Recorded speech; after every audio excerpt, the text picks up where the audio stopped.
अस्सलामुअलैकुम वरहमतुल्लाहि वबरकातुहू। पारस novel bye Nimra Ahmad.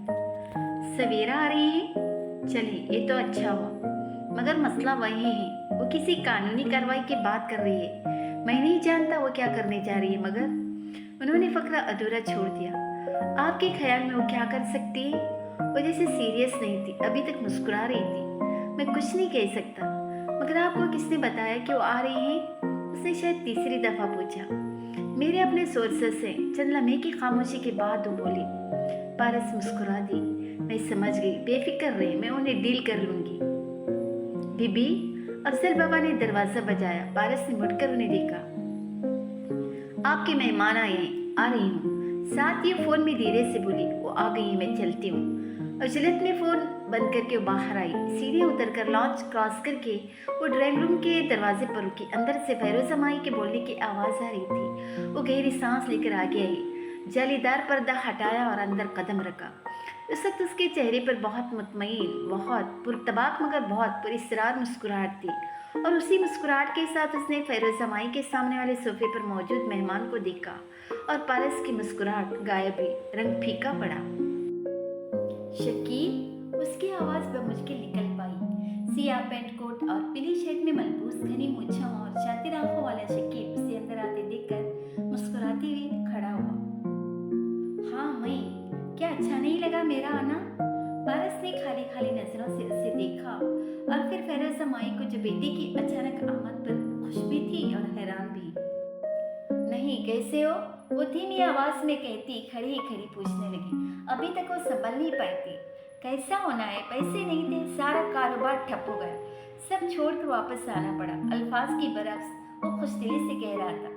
सोचा बहन के घर कुछ दिन रह लो, ऐश कर लो, फिर पिंडी में कोई नौकरी ढूंढता हूँ, माँ को भी साथ ही ले जाऊंगा। सारी जिंदगी तुमने पाला है, मजीद तुम पे कहाँ बोझ बने। फैरोजा माई हक्का बुक्का से उसे देख रही थी। शकील क्या कह रहा था उसकी समझ से बाहर था।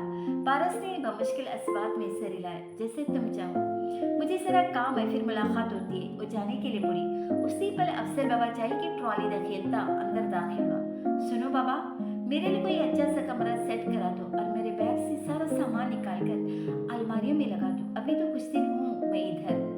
वापस सोफे पर आराम से टेक लगाई और टांग पर टांग रखकर बैठते हुए शकील बोला था। पारस बमुश्किल शब्द करती बाहर आई, फिर पलटकर सतून की ओर से जालीदार पर्दे के पार देखा। वो ऐसे बैठा था जैसे उसके बाप का घर हो। पर्दे की जाली सफेद थी और उसमें फूलदार सा प्रिंट बना था। फूल बूटों के दरमियान बहुत सी खाली सुराख थी। लम्बे भर का अमल था कि उन सुराखों में रंग भरने लगे। बस सियाह सफेद और सुरमई रंग, ब्लैक एंड व्हाइट फिल्म। मैं अच्छी तरह पहचानता हूँ ये कोट, इंग्लैंड का नंबर है। किसने फोन किया इंग्लैंड? तो कानर से नीचे तक आते बालों वाला लड़का एक कागज पढ़ते गुस्से से बोल रहा था। सामने खड़ी बालों वाली लड़की का रंग सफेद पड़ चुका था, जैसे कोई मुर्दा लाश हो। अगर उस वक्त कोई उसे छू कर देखता तो शायद बर्फ से ज्यादा ठंडी होती। अम्मी ने नहीं किया, मैंने नहीं किया, फिर तूने ही किया होगा। बोल, किसको किया है फोन? वो सिर्फ बबू का चेहरा ले घुर्राया था, साथ ही बिल पर फीका। हवा ने कागज के टुकड़े को चिंगाती थी और पारस के कदमों में आन गिरा। पारस उसी तरह हौली हौली कांपती शकील को देख रही थी। अल्फाज लबों से ही निकल नहीं रहे थे। उसे सुजाव को किया होगा, किसे करेगी? फैरोजा माई कहर आलूद आंखों से उसे देखती बोली। दीदी दिलेरी तो देखो, घर के फोन पे अपने उससे बातें करती है और समझती है किसी को पता नहीं चलेगा। फैरोजा माई ने घटिया अंदाज में कहा। बता क्यों किया था फोन, क्यों बात करनी है उससे? शकील आगे बढ़ा और उसकी पोनी से पकड़कर बालों को झटका दिया। सफेद बर्फ के मुजस्समे की चीख निकली। बस एक बार किया था अम्मी, मुझे माफ कर दो, सिर्फ एक बार। वो कराने लगी, मगर शकील ताबड़तोड़ उसके सर, चेहरे और गर्दन पर थप्पड़ मारने लगा। उसकी चीखें, सिसकियां और कराहें बुलंद होती गई। वो वहीं सहन में गिर गई शकील के कदमों में और उसे ठिड्डा और थप्पड़ों से मार रहा था। फैरोजा माई चारपाई पे बैठी तमाशा देख रही थी। तबीयत साफ कर दिया जिसकी, बहुत बर्दाश्त कर लिया हमने। मुझे तो यकीन है कि उस ट्रक पोछे को बाहर जाने के लिए पैसे भी इसने दिए होंगे। वो बोली तो सिर्फ इतना। नहीं अम्मी, मेरी बात सुनो भाई प्लीज। शकील गुस्से में चीखता और जोर से उसे मार रहा था। वो आहों और सिसकियों के दरमियान कुछ बोलने की सही करती रह गई, मगर वो नहीं रुका। धुंधले होते मंजर में उसे इतना जरूर नजर आया था कि सेन की दीवार के ऊपर सुजा की बहनें झांक रही थी। फिर धुंध से हर सुझाती गई। गीली धुंध, जालीदार धुंध। जालीदार पर्दे की पार शकील झुककर ट्रॉली से पेस्ट्री उठा रहा था। पारस ने चुपती हुई निगाहों से उसे देखा और बमुश्किल खुद को काम डाउन करते हुए हल्की से मुस्कुराई। रहो कुछ दिन हमारे साथ शकील, क्योंकि खुदा की कसम मैं कुछ नहीं भूली। ज़ेरेला बड़बड़ा कर पलट गई। पत्थरों का बना बड़ा सा बंगला अरसे बाद आबाद नजर आ रहा था। मखरूती छत, ऊंची सतूनों का तवील बरामदा और सामने खुला सा लॉन जो ढलान के ऊपर बना था। बरामदे में खड़े होकर देखो तो दूर दूर तक पहली पहाड़ियां दिखाई देती थी। वो घर बिलाशबा पारस के घर से कहीं बड़ा और खूबसूरत था। सवेरा सीने पे बाजू लपेटे बरामदे में खड़ी थी। उनकी छोटी छोटी आंखें दूर कुछ देख रही थी। फरबा माइल सरापा कीचड़ में नफासत से बंधे बाल और चुपती हुई निगाहें उनकी पूरी शख्सियत को बयान कर रही थी। खामोशी में इत्याज पैदा करने वाली आवाज़ उनके मोबाइल की थी। वो चौंकी और पीछे देखा जहां मेज पे रखा मोबाइल बज रहा था। वो आगे आई, मोबाइल उठाया और कान से लगाया। बोलो फैसी, मैं रास्ते में हूँ, बस 10 मिनट तक पहुंच जाऊंगा। तुम्हें यकीन है कि हमारी भाभी ने तुम्हारे पीछे जासूस नहीं छोड़ रखे? ख्वाजा साहब को लाहौर फोन करके तस्दीक तो करने की कोशिश की है मोहतरमा ने, मगर ख्वाजा साहब पक्के रहे। फिलहाल मैं एहतियात कर रहा हूँ, सो डोंट वरी। सवेरा ने फोन बंद कर दिया, वहीं कुर्सी पे बैठ गई। सिर्फ देर बाद मुलाजिमा चाय का पूछने आई तो उन्होंने इनकार कर दिया। बार बार कलाई पे बंदी घड़ी देखते हुए फैसी का इंतजार कर रही थी। उन्हें पारस से मिलने जाना था। आगे का लाएअमल जहन में बार बार दोहराती वो बेतवजही से लकड़ी की मेज के ग्लास टॉप को देख रही थी, जिसमें छत का अक्स झलक रहा था। बेल बूटे, स्पॉटलाइट सब मेज के शीशे के ऊपर चुप गया था। निगाहें उन पर मरकूज किए वो नक्श निगार का ताकुब करने लगे। बेल कहाँ शुरू हुई, फूल कहाँ खत्म हुआ, सब भूल भुलिया बनता गया और खुद को उसमें खोने लगे। रिजवान हयात ने खामोशी से उन्हें देखा, जैसे उनके बोलने के मुंतजर हो। वो जितनी देर इधर उधर की तमहीद बांध रही थी, अब आखिर बात को मंजिल तक पहुंचते देख कर जरा आगे घूमी। भाई जी, अजय तो मना कर रहे थे कि रिजवान भाई के सामने हाथ फैलाते अच्छे थोड़ी लगेंगे, मगर मैंने कहा कि भाई जी को नहीं बताएंगे तो और किसको बताएंगे? आखिर बुरे वक्त में भाई काम नहीं आएगा तो कौन आएगा? सवेरा, क्या हुआ है? हस्बी तवक्का भाई जी के चेहरे पे तशवीश दर आई। बस क्या बताऊं, अजद के तो सितारे गर्दिश में रहते हैं। हमारी कोठी बैंक से कर्जे की ओस गिरवी रखी गई थी, मगर आप तो जानते हैं कि अजद का कारोबार में नुकसान हुआ है।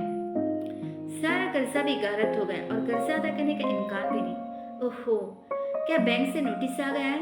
वो परेशानी से आगे को हुई। जी भाई जी, और वो कोठी जब्त कर रहे हैं। नहीं नहीं, आप कर्जे की फिक्र न करें, वो तो अजद को ही अदा करना है। पहले भी आपसे इतना पैसा लिया, अब दोबारा मैं उनको आपसे कुछ मांगने थोड़ी दूंगी। सवेरा देखो, बात पैसे की नहीं है। मैंने अजद को कहा था कि वो किसी मल्टीनेशनल में जॉब कर ले। शुरू में तनख्वाह शायद बहुत ज्यादा ना हो, मगर उसकी डिग्री अच्छी है, काम करेगा तो तजुर्बा आएगा। 9 to 5 जॉब इंसान को डिसिप्लिन कर देती है, मगर वो आड़ा रहा कि अपनी मर्जी का कारोबार करेगा। कारोबार बेशक करता, मगर कुछ अर्सा नौकरी करके तजुर्बा हासिल करता। देखो, दुनिया का कोई कारोबार आपको बिठा कर नहीं खिला सकता। सुबह 8 बजे आपको उठना ही पड़ेगा। अपने कारोबार का ही मतलब नहीं होता कि आप 12 बजे दफ्तर जा रहे हैं। और सब बातें ठीक है आपकी भाई जी। सवेरा आपा बोर से होकर उनकी बात काट कर बोले, मगर अब सारा मसला कोठी का जब्त हो रही है, हम तो सड़क पे आ जाएंगे। अल्लाह न करे मैं तुम्हें किसी अच्छी जगह किराए का घर दिला दूंगा। वो तो ठीक है, मगर किराया कौन देगा? आपसे तो नहीं लेंगे। 2 बच्चे, मेरे सास का साथ, घर भी बड़ा चाहिए होगा और उसका किराया भी ज्यादा होगा। फिक्रमंदी से कह रही थी। कोई हल निकल आएगा, मैं बैंक वालों से बात करता हूँ। ओहो, वो रहने दे, मेरी बात सुने। वो जल्दी से बोले, मुबादा फोन ही कर डाले। आपकी डिफेंस वाली कोठी जो नई नई है। रिजवान हयात के चेहरे पे साया सा लहराया, आंखों में तकलीफ उभरी। हाँ, निदा से शादी के बाद वहीं रहना था। खैर, उन्होंने गहरी सांस ली। वो घर मुकम्मल फर्निश्ड और डेकोरेटेड है। मैंने तो अजद से कह दिया है कि भाई हम वहीं रह लेंगे और मुझे पूरा यकीन है कि भाई जी को कोई एतराज नहीं होगा। रिजवान हयात लम्हे भर को चुप हो गई। वो तो ठीक है सवेरा, मगर निदा से रिश्ता खत्म हुआ तो मैं सोच रहा था कि जब भी शादी करूंगा उस घर में। अरे भाई जी, आपने कौन सा अभी शादी करनी है? और फिर आप कर भी ले तो आपके लिए ये घर भी ठीक है। सवेरा आपा ने कहते हुए अतराफ में निगाह डाली। मैं तो कहती हूँ आप उस कोठी में नहीं रहें। देखिए, वो हर चीज आपने निदा के लिए सजाई थी। जब वो ही दगाबाज निकले तो क्या आप उन चीजों का दीवारों के साथ रह सकेंगे? मैंने तो अजय से कह दिया कि मेरे भाई जी इतने गैरतमंद हैं कि कभी उस कोठी को मुड़ कर भी न देखें। वजह ये कि उसमें रहे। रिजवान हयात ने खामोशी से इस बात में सर हिलाया। सवेरा आपा की आंखों में उम्मीद की रोशनी चमकी। और अब तो मैं जानती हूँ कोटी है और उसकी चीजें आप पे हराम है। जब भी जाएंगे तकलीफ ही होगी। मुझे तो लगता है वो घर ही आपके लिए मनहूस साबित हुआ है, तभी तो रिश्ता टूट गया। चलिए अब हम उधर शिफ्ट हो ही रहे तो आप उसके कागजात भी मुझे दे दीजिएगा। मेरा भी सब पे राव पड़ेगा और मेरे ससुराल वाले मस्जिद आपसे दब जाएंगे कि भाई बहन का इतना ख्याल करता है कि मुश्किल वक्त में पूरी कोटी उसे तोहफे में दे दी। वो खुशी खुशी बोल रही थी, जैसे तुम चाहो सवेरा। रिजवान बहन की खुशी देखते हुए अपना कुर्ब जैसे बसे पुष्ट डालकर धीरे से मुस्कुराए। स्पॉटलाइट्स तेज रोशनी से जल उठे। सवेरा की आंखें चुंधी आई। उन्होंने बेख्तियार चेहरा परे किया और स्विच बोर्ड की तरफ देखा। वहां मुस्कुराता और फैजान खड़ा था। सवेरा बेदख्त मुस्कुराई। चंद लम्हे कबल सोची गई याद ने उस मुस्कुराहट को मुश्किल बना दिया था। हालांकि उसमें कुछ काबिल एतराज न था, फिर भी दिल के किसी कोने में हुक सी उठी थी। ऐसी हुक नहीं जो किसी को दुख देने के बाद बरसों उठती रहती, बल्कि बस ये परेशानी के हमारे अपने दिल को सुकून क्यों नहीं आता। अगर आ जाए तो याद से मुतल्लका शख्स याद भी न रहे। आखिर उसके साथ क्या गलत किया था हमने। कैसी हैं आपा? वो झुककर उनसे मिला, फिर कुर्सी खींचकर साथ ही बैठ गया। अच्छी हूँ, तुम बताओ आगे का क्या प्लान है? उनको कोई तीसरी बात करने की ख्वाहिश ही न थी। अब पारस के पास जाएंगे और फिलहाल सिर्फ उससे तासीर करेंगे। हमारा सरप्राइज तब तक सरप्राइज रहेगा जब तक हमारे हाथ में कोर्ट का ऑर्डर न हो। समझ गई। उन्होंने सिर हिलाया। तनवीर की कोई अपडेट? उन्होंने बहुत मायूस किया है मुझे। मैंने सबसे ज्यादा भरोसा उन पे किया, बल्कि भाई जी ने भी सबसे ज्यादा भरोसा उन्हीं पे किया था। उन्होंने हम सबको धोखा दिया। फैजान के चेहरे पे तासुफ फैला। उसने नफी में गर्दन हिलाई। मैं तो पहले ही कहती थी, और देखो हमें उसके और पारस की डील का सबूत भी मिल गया। मस्जिद के जब मैंने उन्हें आपकी आमद का बताया तो इतने हवास बाख्ता हुए कि मैंने निकलते ही पारस को सारी बात फोन पे बताई। यूं मेरे लिए मस्जिद पे एतबार हो गई। उसने अफसोस से सर झटकते हुए सामने फैले नीलकों अंधेरे को देखा। शाम उतर रही थी, यानी वो मेरी आमद के लिए तैयार होगी। तो फिर चलें? उन्होंने फैसी को देखते हुए सवाली अंदाज में आबरू उठाई। जी चलें। वो धीरे से मुस्कुराया और उठ खड़ा हुआ। मगर तुम उधर, मतलब तुम तो उसकी मुलाजिम हो। डोंट वरी, मुझे अहम मौका के लिए एंट्री टिकट खरीदना आता है और आज की शाम का शो मैं मिस नहीं करना चाहूंगा। उसकी आंखों में छाया बख्ता अज़्म। लहजे में पारस के लिए सर्द सी नफरत और मुस्कुराहट में फतह का यकीन सवेरा को शांत कर गया। सुकून मिला तो यादें भूल गए। वो भी मुस्कुरा दिए और जाने के लिए उठ खड़ी हुई। अफजल बाबा ने एहतियात से अलमारी बंद की, फिर खाली बैग्स बेड के नीचे रखे और हाथ झाड़ते उठ खड़े हुए। शकील सताइशी नजर से कमरे का जायजा ले रहा था। फैरोज हमारे साथ ही जरा खुश, जरा हैरान, जरा परेशान खड़ी थी। सब सेट कर दिया है साहब, कोई काम हो तो मुझे आवाज़ दे दीजिएगा या एक घंटी बजा दीजिएगा। उन्होंने साइड टेबल के करीब लगे बटन की तरफ इशारा किया। शकील ने अच्छा जान छोड़े वाले अंदाज में सर हिलाकर मुंह फेर लिया। अफजल बाबा सर झुकाए बाहर निकल गए। मुझे साफ साफ बता शकील, बात क्या है? उनके निकलते ही फैरोज समाई ने तेजी से दरवाजा बंद किया और घूमकर बेटे के सामने आई। घर तो जबरदस्त है अम्मी, होटल इससे भी आलिशान होगा। वो अभी तक घूम फिर कर एक चीज का जायजा ले रहा था। फैरोजा माई के माथे पे बल पड़े। जहन्नम में गया घर में, पूछ रही हूँ कि ना। उसने उंगली उठाकर मुस्कुराते हुए नफी में सिर हिलाया। घर को जहन्नम में नहीं भेजना हमें। शकील मुझे सीधी तरह बता, तो अचानक बगैर इतला के क्यों आया इधर? यही तो बता रहा हूँ तुझे अम्मी, खर्च जबरदस्त है, होटल इससे भी आलिशान होगा और इस घर को जहन्नम में भेजने की गलती हमने नहीं करनी। वो मुस्कुराया तो उसकी आंखें पूरे इरादे से चमकी। फैरोजा माई बिल्कुल ठहर कर उसे देखने लगी। तो तू घर और होटल के लिए आया है, मेरे लिए नहीं? उसे सदमा हुआ था। ले, सब तेरे लिए तो कर रहा हूँ। इधर तू मेरे साथ ऐश करेगी, मैं अकेला थोड़ी रहूंगा यहाँ। और बेड की एक तरफ बैठा फैरोजा माई तेजी से उसके साथ आ बैठी। मगर शकील ऐसे पारस का है, वो हमें अब ज्यादा दिन बर्दाश्त नहीं करेगी। हम इधर कभी ऐश नहीं कर सकते। कमरे में अंधेरा था और टेबल लैंप की जर्द रोशनी ने माहौल को अजीब शक्ल दे रखी थी। ऐसे में दोनों की धीमी सरगोशियों में की जाने वाली बातें जैसे आधी रात में आसमानों से अरवाए खबीसा बड़बड़ाती हुई अपने पर फैलाई जमीन पे उतर रही हूँ। ये सब बहुत जल्द हमारा हो जाएगा अम्मी, अगर तू मेरे साथ दे तो। वो भी धीमी आवाज में बोला। सामने दीवार पे जर्द रोशनी में दोनों के साए नुमाया थे। माहौल की हैबतनाकी में मजीद इजाफा हुआ। तुझे लगता है वो नागिन ये सब हमारे नाम करेगी? तू पागल, अगर तुझे लगता है कि उसे डरा धमका कर कनपट्टी पे पिस्तौल तान कर भी तू उससे कागजात पे दस्तखत करवा लेगा तो तू गलत है। वो कभी हमें कुछ नहीं देगी शकील। फेरोजा को उसकी अहमकाना सोच पे ताज्जुब भी और अफसोस भी। तेरे नज़दीक की नज़र वाकई कमज़ोर है अम्मी। तुझे सामने की बात क्यों नहीं नज़र आती? हमें पारू से कुछ साइन नहीं कराना, हमें बस एक बात याद रखनी है कि पारू के वाहिद रिश्तेदार हम हैं तो उसकी माँ में उसका भाई। शकील अभी तक मुस्कुरा रहा था।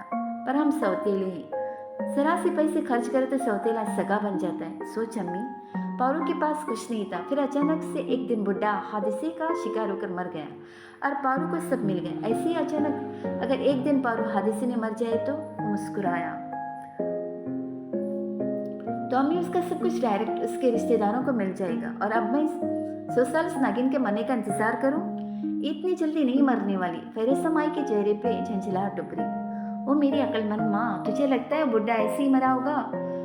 तू खुद कहती थी उसे पारू ने मारा होगा। बज़ाहिर हादसा था और हादसा ही रहा। न केस खुला न तफ्तीश हुई। ऐसे ही अगर हम पारू को अपने रास्ते से हटा दे तो हम उस सब के मालिक होंगे। फेरोजा माई की आंखें हैरत से फैली और फिर उनमें खौफ उतरा। रंगत सफेद पड़ी, वो दम खुद रह गई थी। शकील, तेरा मतलब तो पारू को कत्ल? उससे जुमला अदा नहीं हुआ। बेख्तियार वो कदरे पीछे हुई। मैं नहीं, हम दोनों से रास्ते से हटाएंगे।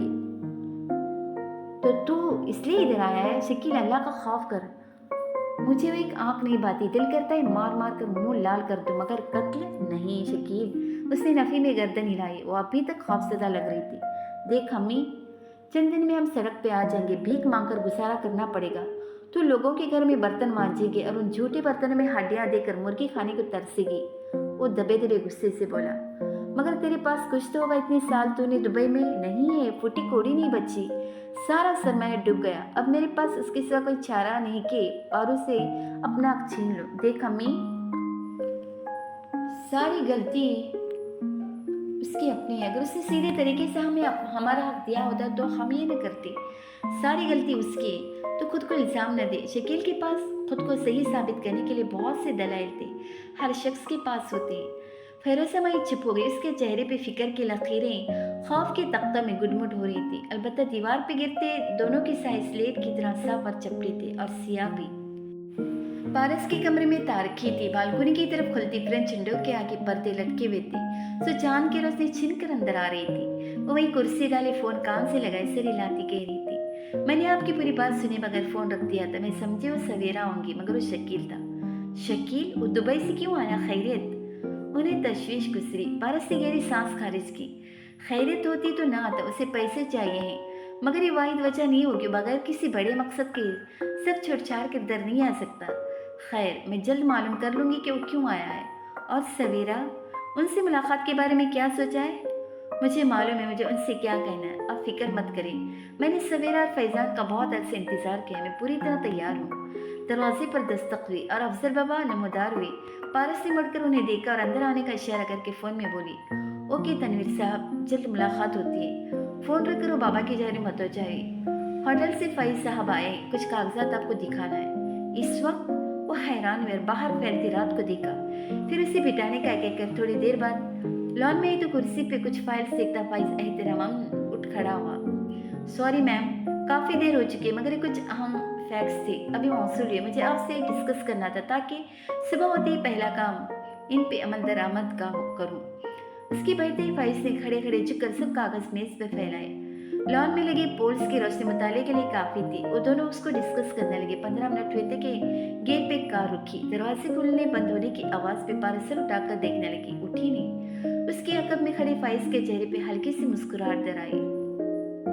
पहले तनवीर साहब आते दिखाई दे। पारस को देखते उन्होंने होले से सर को जंबिश दी। पारस ने समझने वाले अंदाज में सिर हिलाया। फिर उनके पीछे सवेरा नजर आई। वही मगरूर नखवत भरा अंदाज, गहरी चुपती निगाहें जिनके मतलब उन्हें सुन रखा था। वो लम्हे भर में उन्हें पहचान गई। अगर उससे मालूम न होता कि वो सवेरा है तो शायद तब भी पहचान जाती। इसका साथी ख्याल था। उसने सवेरा के अकब में देखा। फैजान नहीं था, लेकिन वो भी ऐसा ही दिखता होगा। उसको भी वो पहचान लगी। तनवीर साहब करीब आए तो उठी। हल्की सी इस्तकबालिया मुस्कुराहट आंखों में छाया। सर्द पन लिए हमेशा की तरह पुरकशिश लग रही थी। सवेरा ने उसके सामने आकर ऊपर से नीचे से देखा। सीधे बाल, खूबसूरत आंखें, शाल कंधों पे लपेट कर आगे बाजू पे एक शान तमकनत से डाले, कानों में बड़ी बड़ी सिल्वर बालियां पहनी। वो वैसी ही थी जैसे फैजी ने बताया था, मगर उसने ये नहीं बताया था कि खूबसूरत थी। सवेरा कोई शातिर सूरत और तेज तरार पक्के चेहरे वाली लड़की की तवक्का कर रही थी। वो कहीं भी बेवकूफ़ नहीं लगती थी, समझदार मगर बल्कि अक्लमंद लगती थी, मगर उसकी खूबसूरती ने उसके चेहरे को मुनफी तासर नहीं देने दिया था। वो सेहरांगेज थी। वो बिलाशबा इतनी खूबसूरत नहीं थी जितनी सेहरांगेज थी। मिसेस पारस रिजवान हयात, मिसेस सवेरा असजद, तनवीर साहब ने आमने सामने खड़ी दोनों खवातीन का तारुफ करवाया। दोनों उनकी तरफ मुतवज्जा हुए, अगर एक दूसरे की आंखों में देखती नहीं। सवेरा की निगाह में चुभन थी, जबकि पारस की आंखें सर्द मुस्कुराहट से लबरेज थी। वेलकम मिसेस असजद, मुझे खुशी है कि 6.5 माह में आपको ये घर मिल ही गया। पारस के लबों से अल्फाज निकले थे कि तनवीर साहब ने हैरत और गड़बड़ाहट से उसे देखा, जैसे उन्हें उसके पहले फिक्रे में सवेरा के अब तक यहाँ न आने पे होट करने की तवक्का नहीं थी। जी, आपने तो इस घर को बहुत छुपा कर रखा था, मगर हमने ढूंढ ही लिया। वो भी मुस्कुराए। वैसे घर अच्छा है आपका, अलबत्ता मुझे समझ नहीं है कि मेरी में हमारा घर होने के बावजूद भाई जी ने आपको अलहदा घर क्यों लेकर दिया था। पारस धीरे से हंसी। फाइज ने भी एक तरह से देखा, बहुत कम हंसती थी, या शायद चंद एक बार ही हंसी थी। असल में रिजवान, जब भी अपने लिए घर बनाते उस पर लोग कब्जा कर लेते थे, सो उन्होंने छुपा कर घर लिया ताकि न किसी को पता चले, न कोई उसे निकलने की कोशिश करे। और एक घर साथ ही पारस से पलट कर घर को देखा। फाइज की तरफ उसका चेहरा हुआ तो उसने एहतराम सर झुका दिया, मगर पारस बंगले को ही देख रही थी। ये घर मुझे बहुत पसंद था, उन्होंने शादी के गिफ्ट के तौर पर मुझे दिया था। वो गर्दन मोड़े बंगले को देख रही थी। बंगला तारीखी में मसनी रोशनियों से जगमगा रहा था। एकदम से उसकी मुड़ी गर्दन सीधी हो गई। वो खड़ी से बैठी नजर आने लगी। खुले बाल बंद गए, तारीखी रोशनी में बदल गई। बंगले के फ्रंट के बजाय उसके सामने बंगले की बैक साइड आ गई। वो जंगल की सरी पे दरख्तों के बीच पत्थर पे बैठी थी, घुटनों की गर्दबाजों को हल्का बनाए उस बंगले को देख रही थी जो सामने जरा दूर नजर आ रहा था, यूं जैसे आबादी से दूर किसी जन्नत में खूबसूरत सा मस्कन हो। आपने बताया नहीं आपकी वालिदा ने क्या कहा? अकब में आती आवाज पे वो डर कर एकदम उठी। पीछे रिजवान खड़े थे, हमेशा की तरह बावकार, पूरे एतमाद और मेहरबान। उन्हें देखकर उसकी रुकी सांस बहाल हुई, मगर फिर फौरन उनका रब छाने लगा। सॉरी सर, मुझे पता नहीं चला आप कब आए। जब आप वॉक से तक उधर बैठ गई थे, उन्होंने ट्रैक सूट की जेबों में हाथ डाले, खड़े खड़े अब्रों से पत्थर की तरफ इशारा किया, यानी इतनी देर से उसे देख रही थी। मुझे पता ही नहीं चला, उसने फिर कहा। वजह वो घर है, आप उसको बहुत तवज्जो से देख रही थी, उन्होंने घर को देखते हुए कहा। पारस से मुड़कर देखा, फिर सर झुका दिया। मैं रोज इस जंगल में वॉक करती हूँ, मुझे नहीं मालूम था कि इसके अख्तिताम पे किसी का घर भी होगा। इस घर की बैक है, उसका फ्रंट मेन डोर पे है। वो उसके लफ्ज सुकड़े। आपको अच्छा लगा? पारस ने निगाहें उठाकर उन्हें देखा। मुझे घर बनाने की ख्वाहिश नहीं। क्यों? ये मायूस कुन रवैया हमारी रिसेप्शनिस्ट पे सूट नहीं करता। उन्होंने शाकी नजरों से उसे देखते हुए नफे में सर हिलाया, फिर पत्थर पे बैठ गई, साथ ही दूसरे पत्थर की तरफ इशारा किया। पारस ने देखा उस पत्थर पे नहीं बैठे थे जिस पे पहले वो बैठी थी। उन्होंने उसकी जगह उसके लिए संभाल कर रखी थी। अभी ड्यूटी टाइम नहीं है सर, अभी मैं आपकी रिसेप्शनिस्ट नहीं हूँ। गहरी सांस लेते हुए बैठी। ये मेरी बात का जवाब नहीं है सर, मुझे पता है मेरी अम्मी मेरी शादी कभी नहीं करेंगे। मैं उनका कमाने वाला बेटा हूँ, मुझे कभी खोना नहीं चाहेंगी। कम से कम 1.5 साल तो आप अपनी तनख्वाह महफूज कर सकती हैं। क्या आपने उनसे कहा जो मैंने कहने को कहा था? उन्हें वो सवाल याद आया जो उन्होंने आते साथ किया था। जी, और वो धोखा खा भी गई, मगर सर तनख्वाह वही चीज़ नहीं जो मेरी मदद कर सकी। दरअसल मेरी मदद कोई भी नहीं कर सकता, मैं एक नाकाम इंसान हूँ, बुज़दिल और नाकाम। इसलिए मैंने खुद को वक्त के धारे पे छोड़ दिया है। उस सामने दरख्तों के साए में खड़े खूबसूरत घर को देखते हुए कह रही थी। सुर में पत्थरों का घर, सरसब्ज दरख्त, नीला आसमान, कुदरत का बेहतरीन कलर कॉम्बिनेशन। हर एक्सप्लॉइट होने वाला शख्स यही कहता है। पारस आपको लोग इस्तेमाल तब करते हैं जब आप उनको इजाज़त दें। आप खुद जरा से मजबूत बन जाए तो आपको कोई इस्तेमाल नहीं कर सकता। पारस ने उदास मुस्कुराहट के साथ चेहरा उनकी तरफ मोड़ा। वो धीमी अपनायत भरी मुस्कुराहट से उसे देख रहे थे। ये वो शख्स कह रहा जो खुद रोज एक्सप्लॉइट होता है। मेरी उम्र गुजर चुकी, मैं आज या कल मर जाऊंगा, मगर आपके पास पूरी जिंदगी पड़ी है। सर आप मुझे मजबूत बनने का दर्स देते हैं, मगर जिस दिन आप खुद मजबूत बनेंगे उस दिन मैं भी बन जाऊंगी। वो कदरे आरामदा अंदाज में बोल रही थी। वैसे मुझे अभी तक यकीन नहीं आया कि कोई आपका इस्तेमाल भी कर सकता है। वो हल्का सा हंसी। वो हंसते बहुत अच्छे लगते थे, दिल में एहतराम पैदा होता, अपनायत होने लगती। मैंने शादी नहीं की, जानती है क्यों? पारस की आंखें हैरत से फैले। ओ, मैं समझे आपके बच्चे मुझसे भी बड़े होंगे। अभी आप मेरे रिसेप्शनिस्ट नहीं है, उसका ये मतलब नहीं है कि आप मुझे बूढ़ा कहें। वो पुरलुत्फ अंदाज में बोले, बेसाख्ता हंसी। मेरी बहन ने मेरी शादी कभी नहीं होनी थी, ना उम्र में एक मंगनी हुई थी कजिन से, फिर अचानक खत्म हो गई। जानता हूँ कि सवेरा ने खानदान में कुछ बातें करके रिश्ता तोड़वाया था, मगर उस वक्त मैं नौजवान था, स्ट्रगल कर रहा था, मुझे परवाह नहीं थी। 30 से ऊपर का हुआ तो शादी का सोचा, बहुत जगह रिश्ते की कोशिश की, मगर हर दफा बात खत्म हो जाती। फिर एक दोस्त की बहन थी निदा, बहुत अच्छी लड़की थी, वो रिश्ता हो गया, इसलिए कि दोस्त से खुद बात कर ली। सवेरा पे छोड़ता तो कभी नहीं हो पाता, मगर चंद महीने बाद मेरी बहन भाई ने उस बेचारी पे इल्ज़ाम लगाकर रिश्ता तोड़ने का कहा। मैंने रिश्ता खत्म कर दिया। वो हक तक सुन रही थी, उसकी उम्मीद तवक्का से बढ़कर था। क्यों? इसलिए नहीं कि मुझे उस पर शक था, नहीं। उन्होंने दूर नजर आते घर को देखते हुए नफी में सिर हिलाया। चेहरे पे सौगौरियत थी, बल्कि इसलिए कि जब इतना मजबूत था ही नहीं कि निदा को बरमला सही और सवेरा को गलत कह सकूं, तो मुझे उस लड़की से शादी करके उसे सजा देने का हक नहीं था। नहीं सर, आपने गलत किया, आपको डर जाना चाहिए था। पारस, मैं ये बात आपको क्यों बता रहा हूँ? इसलिए नहीं कि मुझे कथारसस करना है, बल्कि इसलिए कि आपको ये समझा सकूं कि निदा के बाद मैं कभी शादी नहीं कर सका। 10-12 साल हो गए इस बात को, मैंने गलती की, मुझे इसके लिए फाइट करना चाहिए थी, मुझे रिश्तों में तवाज़ुन बरकरार रखना चाहिए था। आप भी वही गलती करें जो लोग अपने बहन भाइयों के लिए कुर्बानी देते हुए शादी नहीं करते, वो गलत करते हैं। मगर सर, उसने इख्तलाफ करना चाहा, मगर सारे दलाइल भूल गए। दलाइल तो शायद कभी थे ही नहीं। वादा करिए मुझसे नहीं, खुद से, कि आप मुनासिब वक्त पे शादी जरूर करेंगी, और अगर आपने ये वादा पूरा किया तो एक घर, उन्होंने सामने वाले घर की तरफ इशारा किया, ये मैं आपको शादी की गिफ्ट के तौर पर दे दूंगा। ये आपका है? वो हैरान हुई। नहीं, मगर इसके फ्रंट पे बराए फरोख्त का इश्तिहार जरूर लगाए। बोली, आपको शादी का गिफ्ट चाहिए या नहीं? वो मुस्कुराते हुए पूछ रहे थे। पारस उदासी से मुस्कुराते उनको देखेगी। उसकी आंखों में सौगवारियत थी। हल्के से अस्वाद में से हिलाकर उसने घर की सिमत देखा, जो लम्हे पर बाद ही रोशनी से अंधेरे में डूब गया था। बैग की जगह फ्रंट सामने आ गई। उसके इर्द गिर्द से दरख्त, पत्थर, रिजवान गायब हो गई।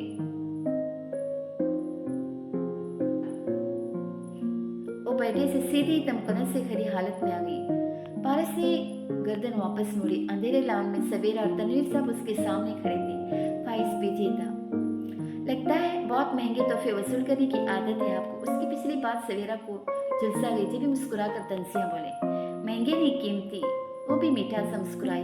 वैसे आपने अभी तक मुझसे मेरे शौहर के इंतकाल की ताज़ियत नहीं की। सामने कुर्सी की तरफ इशारा करते पारस खुद भी बैठी। इंतकाल या कत्ल, मैं अभी फैसला नहीं कर सकी कि मुझे अफसोस किसका करना है। सवेरा निश्चित संभालते बोले, और पारस वैसे ही मुस्कुराती रही। तनवीर साहब सवेरे के अकब में खड़े रहे। फाइज पारस के दाएं हाथ खड़ा, तो दोनों खामोश सामने आते। आपको क्या लगता है? मुझे तो ये हादिसाती मौत नहीं लगती। क्या इसीलिए आप उनके जनाजे में शरीक नहीं हुए थे? पारस चुपते हुए लहजे में बोली। सवेरा की मुस्कुराहट मध्यम हुई, पेशानी पे बल पड़ा। तनवीर भाई ने बताया तो होगा कि मेरे पेपर्स में मसला हो गया था। मुझे हाल ही में ऑस्ट्रेलियन शहरियत मिली है। उस वक्त आना नामुमकिन था। तरजीहात की बात है मिसेस अरशद, वरना भाई का जनाजा ऑस्ट्रेलियन शहरियत से ज्यादा अहम नहीं होता। पारस उसी तरह मुस्कुरा रही थी। फाइज ने निगाहों में सवेरा को ठंडा रहने का इशारा किया। उन्होंने बमुश्किल जब्त किया। भाई जी से मेरा खून का रिश्ता है पारस साहबा, ये कभी नहीं खत्म हो सकता। आपका 3 लफ्जों का रिश्ता था, जो 3 लफ्जों से खत्म हो सकता है। आप अरशद साहब को नहीं लेकर आए? उनकी बात खत्म हुई तो बोली, नहीं, वो बच्चों के पास ऑस्ट्रेलिया में। खैरियत है? आपने उन्हें खुद से अलग रहने दिया, वो भी इतने दिनों के लिए? और अगर उन्होंने 3 लफ्जों का रिश्ता खत्म कर दिया तो? हमारा रिश्ता इतना कमजोर नहीं है। फाइज के बार बार तंबिया करने के बावजूद सवेरा जब्त खो बैठी और गुस्से से बोले। पारस ने हल्के से शाने उचका दी। अच्छा? और अंदाज यूं तक वह यकीन न आया हो। सवेरा ने फिर खुद पे काबू पाया और गुफ्तगू का रुख मोड़ा। आपने भाई जी की मौत की तफ्तीश क्यों नहीं कराई? वो मेरे सामने सीढ़ियों से गिरे थे। बहुत एहतिमात से पारस ने फकरा अदा किया, मगर 2 हिस्सों में। मैं हर चीज़ की गवाह हूँ, मुझे तफ्तीश की क्या ज़रूरत? मगर हमें है, और वह हम ज़रूर करेंगे, क्योंकि हमें आपकी इस कहानी का यकीन नहीं है। जी, मैं पूछने ही लगी थी आपके हम के मुताल्लिक। पारस का चेहरा खिल उठा, जिससे उसको कुछ याद आया। फैजा नहीं आया? अक्कब में खड़ा फैजान बिना तासुर के मुअद्दब सा खड़ा मेज को देखता रहा। तमीर साहब का चेहरा भी बेतासुर रहा। सवेरा ने भी हद्दुल मकदूर कोशिश की कि फैजी को देखे बगैर जवाब दे। नहीं, वो नहीं आया। उसके भी पेपर्स का मसला होगा। पारस ने जैसे मुस्कुराहट छुपाई। अंदर लॉन्च की खिड़की से वो दो खवातीन आमने सामने बैठी और दो मर्द उनके अकब में खड़े नजर आ रहे थे। वो दूर थे। उनकी गुफ्तगू की आवाज़ यहाँ तक नहीं आई थी। शकील गहरी नजर से उनको देख रहा था। तो वाकई नहीं जानती अम्मी की औरत कौन है? बोला तो ये नहीं जानती। ये लड़का तो होटल में काम करता है और ये मोटा वाला बुड्ढा रिजवान हयात का खास आदमी था, मगर औरत का नहीं पता। सोफे पे बैठी फेरोज हमारी झंझला उठी। शकील जवाब देने के लिए मुड़ा तो ट्रॉली घसीट कर बाहर ले जाते अफजल बाबा को देखा। अरे बाबा जी, उसने नकौत से पुकारा। जी साहब। अफजल बाबा ने रुक कर उसे देखा। ये बाहर कौन आया है? रिजवान साहब की बहन है सवीरा बीबी, ऑस्ट्रेलिया से आई। ये कहकर वो ट्रॉली आगे ले गई। शकील और फेरोजा ने बेख्तियार एक दूसरे को देखा। बस तो बैठ कर इंसानियत के सबक याद करती रह और इस बुढ़े के रिश्तेदार आकर होटल ले उड़ाएंगे। वो दबे दबे लफ्ज़ों में गुस्से से बदबदाता उसके साथ आकर बैठा। फेरोजा माई बिल्कुल गुमसुम हो गई थी। सोच रही अम्मी, पारू के हाथ कुछ नहीं रहना। इससे पहले कि लोग मुकदमा वगैरह करें, हमें पारू को रास्ते से हटाकर सब बीच बाज कर सारा पैसा लेकर मुल्क से निकल जाना है। समझ आई या नहीं? उज्जत छोकर बोला। तो फेरोजा माई ने धीरे से अस्पात में सर हिलाया।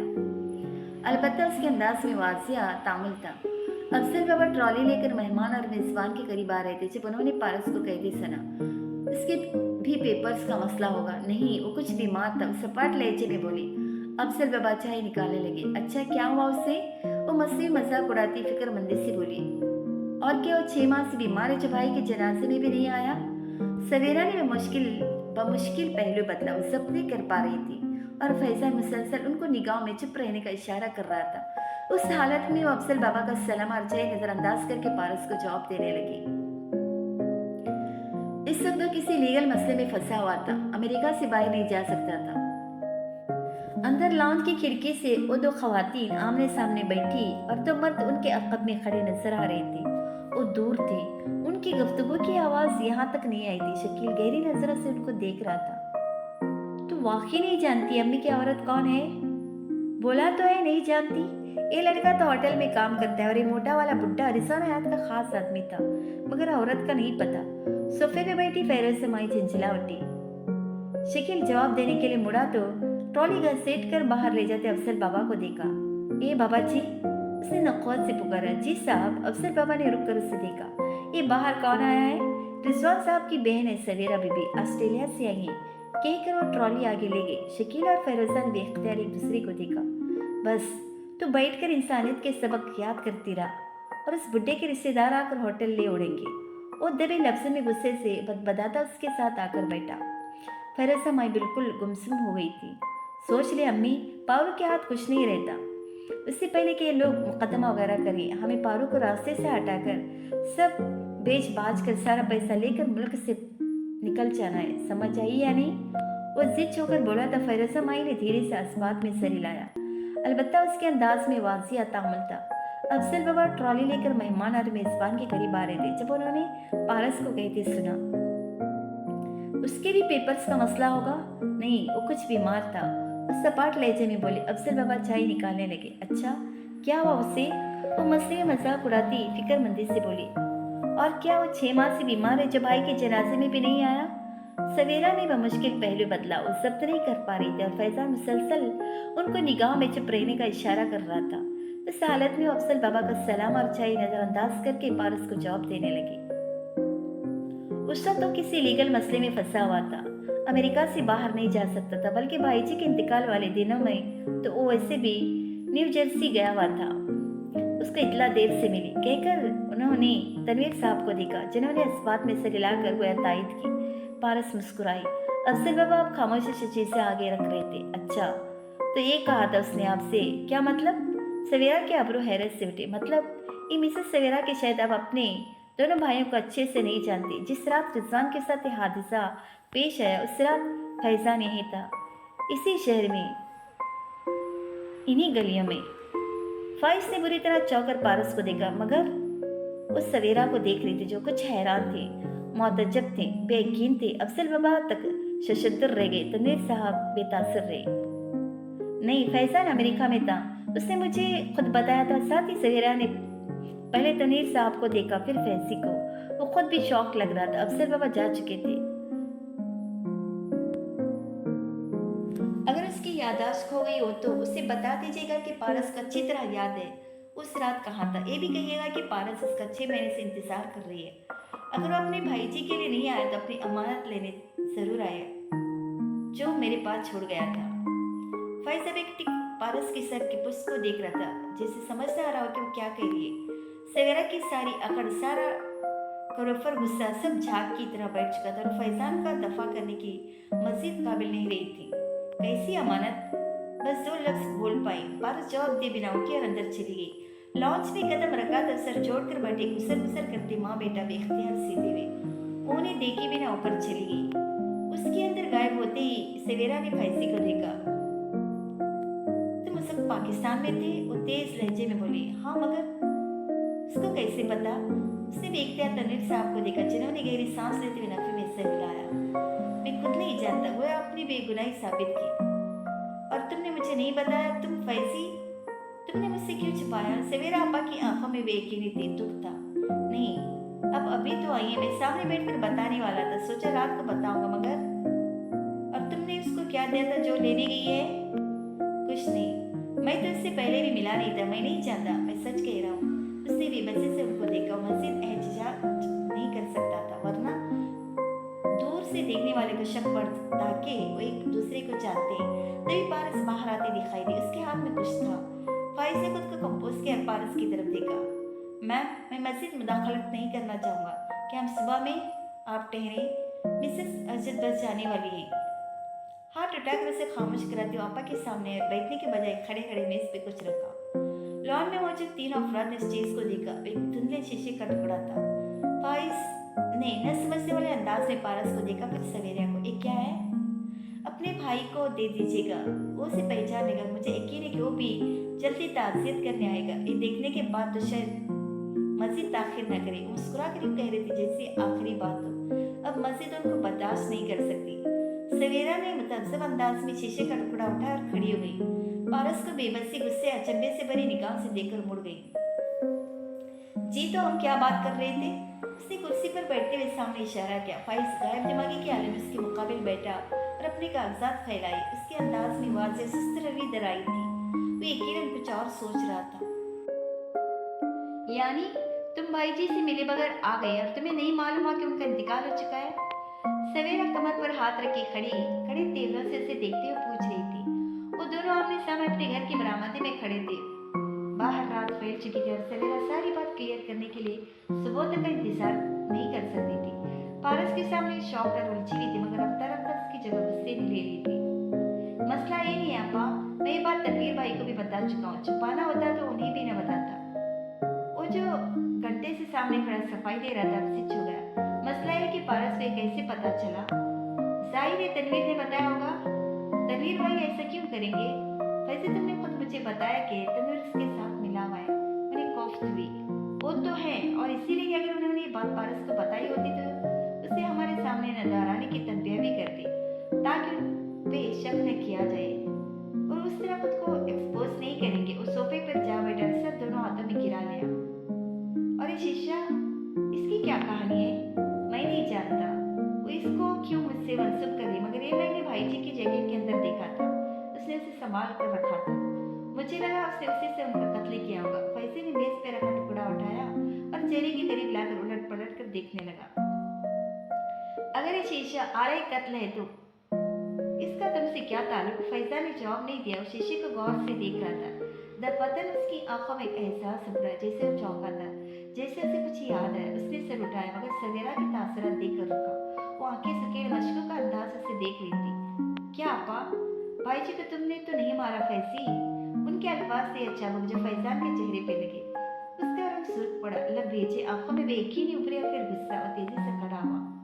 नहीं, मेरा मतलब था शायद पारस से समझती हो कि उसके तासरात पे सवेरा को अपनी बात की संगीनी का एहसास हुआ। उन्होंने वजाहत करनी चाहिए, मगर आपने इसे सोच भी कैसे लिया? मैं अपने भाई जी का कत्ल कर सकता हूँ? आपको लगता है मैं अंदर जितने इविल हूँ? वो दुखी भी था और हैरान भी।